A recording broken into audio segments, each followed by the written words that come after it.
Hello and welcome to Brodual. Today we're taking a look at some of our favourite armor mods from 2018. As the year draws to an end, we thought we'd look at some of the better armor mods from the past year. At a glance, it can feel like the latest in Skyrim fashion involves an assortment of bikinis, high heels and the occasional Bowsette outfit.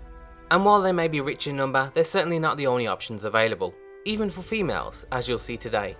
Just like in our other top mod videos, the order doesn't really matter, and since it's more of a personal favourites list, we might have missed a mod that we simply haven't tried out for ourselves. So if you know any other great armors from the past year that aren't included, be sure to link them down below. Before jumping into the top 5, I'd like to give a special mention to the Caranthir Armor set. We weren't sure whether to include this as a new set, since even though it was released within the past year, it's technically just an improvement over an armor ported in from The Witcher 3. Nevertheless, the author's done a fantastic job on fixing the meshes, as well as creating the skirt on the front almost completely from scratch. This is also one of the better sets to be ported from The Witcher 3 in terms of its design. It fits in well with the world of Skyrim and will make for an amazing late game warrior set. And for those reasons, we thought it at the very least deserved a mention. Jumping into the list, we might surprise you in that the first time ever, the majority of the armors are suited for female characters. And with that noted, we'll start things off with the A Girl Has Armor mod. Inspired from Arya from Game of Thrones, the mod offers a female-only light armor based on the set war in Season 7. Perfect for assassins, thieves and other stealth-based characters, the set also comes with an optional hood and cloak to help keep you warm in Skyrim's harsh climate. If you're planning on joining the Stormcloak Rebellion, the blues on the armor match those on the vanilla Stormcloak sets very well. When downloading the mod, you might also want to pick up the optional retexture, which was inspired by Lagertha from the Viking series. This offers a tougher looking aesthetic for the armour, switching out the blue cloth for a more sturdy chainmail and leather alternative. Whichever one you choose, they'll both make for fine additions to your collection.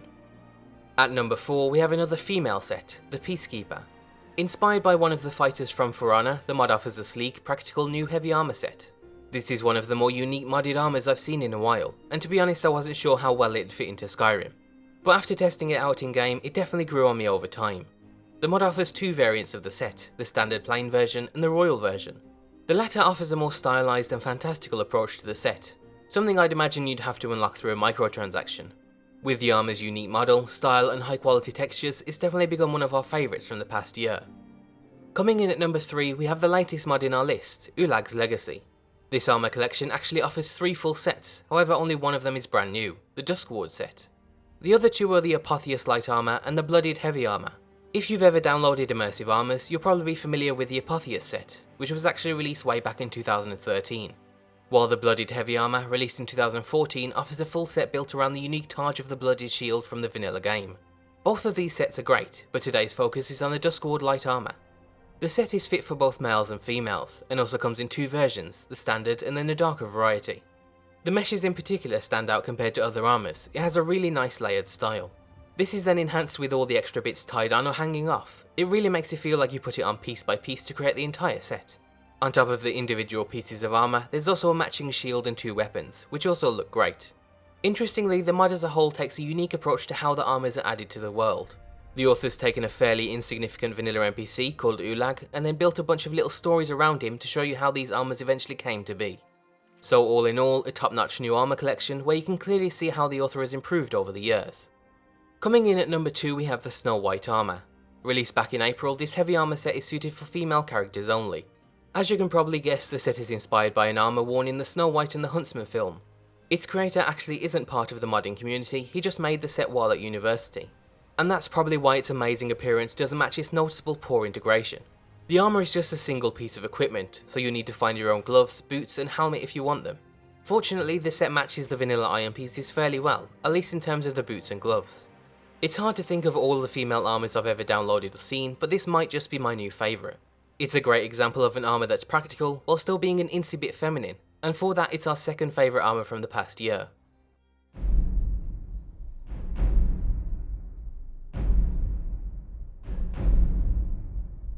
And finally, taking our number 1 spot for our favourite armour of 2018 is the Kynreeve Armor. Originally created for a follower mod by the same author, the Kynreeve Armor is a male-only set inspired by the Daedric style. The set comes with an incredible amount of detail and depth, and it definitely feels like a super powerful late game option for almost any playstyle. For me, that was a Battle Mage, and it definitely felt like the ultimate and final set for a playthrough. In terms of customization, you have a choice between 3 pieces of headgear, the Black Panther-esque helmet, a hood, or a combination of the two. Since it was designed for a specific character in mind, it's unfortunately not fully accommodating towards the beast races. But nevertheless, this still has to be one of the best Daedric themed modded sets ever released, which goes to show that even 7 years on, 7 whole years of armor mods, we still have some of the best sets ever being released. And that marks the end of our top 5 armor mods from 2018. The year's still not over, so maybe the next month and a half can surprise us in time for when we cover our top Skyrim mods of the year as a whole. Until then, if you're looking for the best of the best in terms of armors, you should check out our armor playlist, which shows literally every single armor mod we've ever covered, including the original top 10. As always, be sure to leave endorsements on any mod you enjoy, and thanks for watching.